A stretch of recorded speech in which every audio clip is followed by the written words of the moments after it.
হুঁশিয়ারি দিলেন আলেম ওলামারা। সকালে জাতীয় প্রেস ক্লাবে দেশের আলেম সমাজ ও সাংবাদিক বুদ্ধিজীবীদের সাথে মতবিনিময় সভায় এই হুঁশিয়ারি দেন ইসলামী ও সমমনা 12 দলের নেতারা।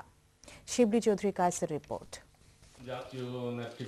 সংবিধানে আল্লাহর উপর পূর্ণ আস্থা ও বিশ্বাস পুনর্বহালের দাবি এবং নারীনীতি শিক্ষানীতির প্রতিবাদে ইসলামী ও সমমনা 12 দল হরতাল সহ নানা কর্মসূচি পালন করে আসছে। এরই ধারাবাহিকতায় জাতীয় প্রেস ক্লাবে আয়োজিত মতবিনিময় সভায় দাবি আদায়ে ঐক্যবদ্ধভাবে আবারও রাজপথে নামার ঘোষণা দেন তারা। আমাদের ইমানের দাবি যদি রক্ষা না করেন তাহলে আমরা আর বসে থাকবো না, আমরা কঠোর কর্মসূচিতে বাধ্য হব এবং পুরো দেশের মধ্যে আমরা এর ব্যাপারে গণমত সৃষ্টি করব ইনশাআল্লাহ। আমরা সরকারের কাছে অনুরোধ করতে চাই, বাংলার জনগণ সমস্ত আইন দেখেছে, সমস্ত আইন পরিবর্তনযোগ্য, কিন্তু লা মুবাদদিলা লিকালিমাতিল্লাহ, আল্লাহর আইন পরিবর্তন করার দুঃসাহস কারণে। মাওলানা শাহ আহমদুল্লাহ আশরাফের সভাপতিত্বে এতে বক্তব্য রাখেন বিচারপতি আব্দুর রউফ। বিভাজন ভুলে দেশ ও ইসলাম রক্ষায় কাজ করার আহ্বান জানান তিনি।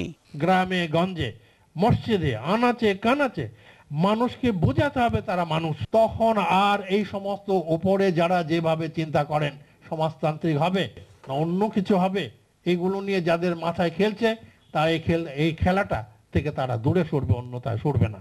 ইসলাম বিরোধী কর্মকাণ্ড থেকে বিরত থাকতে সরকারকে পরামর্শ দেন বক্তারা। আল্লাহর উপর আস্থা ও বিশ্বাস এই অধিকার হবে ইনশাআল্লাহ।